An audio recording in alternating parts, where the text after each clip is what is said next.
नमस्कार, मैं हूं साक्षी राय और आप देख रहे हैं खरी बात न्यूज।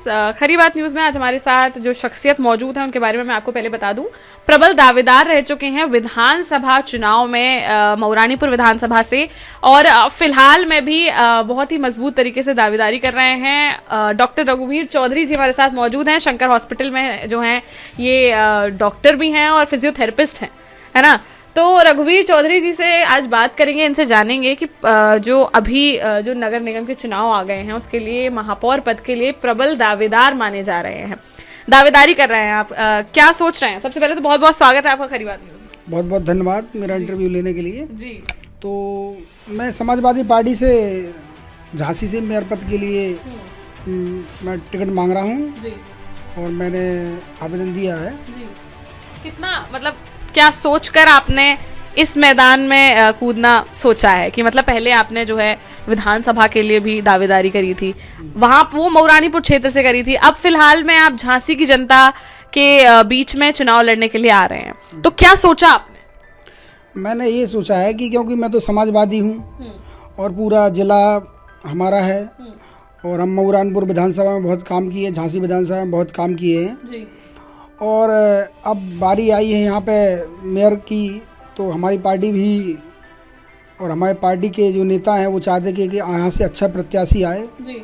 तो सभी का हमारे प्रति काम कर चुनाव लड़ाने का मकसद भी था और हमारा भी चुनाव लड़ने का मन था, और हमने इसलिए आवेदन किया है। जी, चलिए ठीक है। तो अब अभी क्या प्रक्रिया है? ऊपर से कोई रेड सिग्नल जो है ग्रीन सिग्नल मिला है कि नहीं मिला है? नहीं, हमारा टिकट लगभग कंफर्म है और हम चुनाव लड़ेंगे।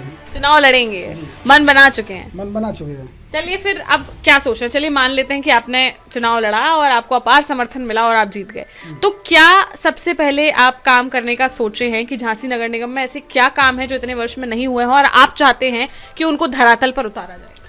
मैं अगर यहाँ की जनता मुझे आशीर्वाद देती है और अगर मैं यहाँ पे मेयर बनता हूँ तो सबसे पहले मैं यहाँ पे जो पानी फ्री और हाउस टैक्स फ्री करने का काम करूँगा। यहाँ की जो बिजली की समस्या है उसको भी सुधार करूँगा और यहाँ मैं सड़कें हैं जो मोहल्लों की या गलियों की उन्हें सही कराने का काम करूँगा और यहाँ की जो समस्या है सभी प्रकार की उसके लिए काम करेंगे। जी। अच्छा, ये बताएं कि जैसे पानी आप कह रहे हैं, हाउस टैक्स आप कह रहे हैं फ्री कर देंगे, उसके बाद जो अभी इसके थ्रू आता है, मतलब नगर निगम में पैसा आता है, उससे जो है वेलफेयर स्कीम्स डेवलप होती हैं, वो होते हैं वेलफेयर स्कीम्स जो है धरातल पर उतर पाती हैं, लोगों तक विकास पहुंच पाता है, तो फिर क्या नीति बनाई है कि अगर वहां से नहीं लेंगे तो कैसे करवाएंगे? ऐसा है, हमारे यहाँ इतना सारा बजट आता है जो महापौर का है, मुझे लगता है कि विधानसभा और लोकसभा से बजट ज़्यादा मेयर में आता होगा और मुझे ऐसा ज्ञात है। तो यहाँ पे काम करने के लिए बहुत पैसा आ रहा है, अगर उस पैसे को सही इस्तेमाल किया जाए तो गरीब जनता के लिए कोई बड़ा काम नहीं है। यहाँ पे पानी के लिए और हाउस टैक्स फ्री करने के लिए कोई बड़ा काम नहीं है। अच्छा जी। चलिए, अभी आप फिलहाल आपका कौन सा वार्ड लगता है? मैं यहाँ पे मेडिकल से हूँ और इंसल पामकोट में रहता हूँ। जी। जी।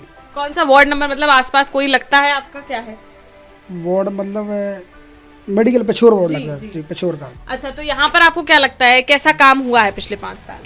यहाँ बढ़िया काम हुआ है। हाँ। और 5 साल में अगर हम पूरे झांसी नगर निगम की बात करें तो क्या लगता है विकास हुआ है, नहीं हुआ है, या मतलब बहुत ही कम लेवल पर हुआ है? मैं विकास की बात करूं तो विकास तो ऐसा है कि जो भी आएगा, जो महापौर बनेगा, जो इधर का, तो उसको विकास तो करना ही पड़ेगा, क्योंकि जो बजट आएगा तो उसके काम नहीं करेंगे तो फिर कैसे काम चलेगा। जी। तो जो भी बनेगा तो काम करेगा, लेकिन मेरे हिसाब से और ज़्यादा विकास होना चाहिए यहाँ का।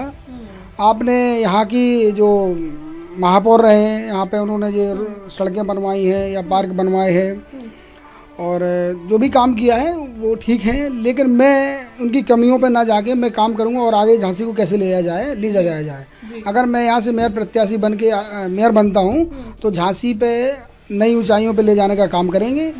जी। और अच्छा, हम अगर झांसी की बात करें तो काफ़ी जगह पर ये देखा जाता है, सबसे बड़ी 2 समस्याएं उभर कर आती हैं।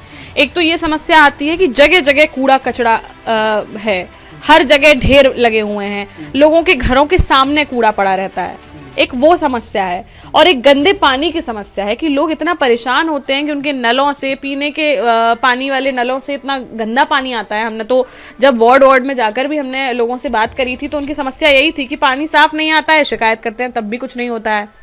आपको क्या लगता है कि इसको कैसे सुधारा जा सकता है? ये कोई समस्या, बड़ी समस्या नहीं है, इसको सुधारा जा सकता है अगर सही रूट मैप पे काम किया जाए। और मैं, क्योंकि यहाँ पे नेता बन गए, महापौर बन गए, तो उनको ध्यान ही नहीं है हमें क्या करना है क्या नहीं करना है। जहाँ जो हो गया वो चल रहा है, क्योंकि बीजेपी इस समय तो प्रदेश में है, राज्य में है, केंद्र में है, तो सब चल रहा है। लेकिन जनता जो आवाज़ उठाती है उसको दबा दिया जाता है। तो मैं तो ये कहूँगा कि पहले जाके देखें यहाँ के नेता कि किस वार्ड में कितनी गंदगी पड़ी हुई है, उस पर सफाई पे ध्यान दिया जाए। आप पेपरों में बड़ा बड़ा ऐड दे देते हैं कि हमारे काल में, शासन काल में, महापौर के काल में देखो कितनी सफाई की गई है, ये गई है। आप विज्ञापन पे दिखाते हैं, धरातल पे कुछ नहीं है। धरातल पे अगर ये सब चीज़ें सही नहीं होंगी तो जनता आने वाले चुनाव में उसका जवाब देगी। अच्छा, ये बताइए कि अगर इतना वो है, जैसे आप कह रहे हैं कि प्रदेश में भी उन्हीं की सरकार है, देश में भी जो है उन्हीं की सरकार है, डबल इंजन की सरकार चल रही है। अभी वो कोशिश कर रहे हैं कि ट्रिपल इंजन की हो जाए, यही महापौर बन जाए तो ट्रिपल इंजन की हो जाए। इतने मजबूत जो है स्तर पर काम करने वाली पार्टी से क्या आप लड़ पाएंगे? क्योंकि मतलब आप जानते हैं कि अभी फिलहाल में भी जो विधानसभा चुनाव हुए, चारों की चारों सीटें जो है उनके खाते में गई, भाजपा के खाते में। मतलब यहाँ से भी बहुत ही भारी बहुमत से जीत हुई है भाजपा प्रत्याशी की। तो आपको लगता है कि जो जनता है वो समाजवादी पार्टी के प्रत्याशी पर भरोसा जताएगी? अभी आज का चुनाव देख लीजिए आप, डिम्पल जी 3 लाख वोटों से आगे जीती हैं। तो ऐसा नहीं है, बदलाव है। तो लेकिन वो तो बात कहीं ना कहीं मैनपुरी की हो गई, गढ़ है वो तो सपा का हमेशा से रहा है, और बहुत अच्छी बात है कि समाजवादी पार्टी की वहां पर जीत हुई है। लेकिन मैं यहाँ कह रही हूँ कि क्या आपको हो सकता है कि कुछ मुश्किलों का सामना करना पड़े?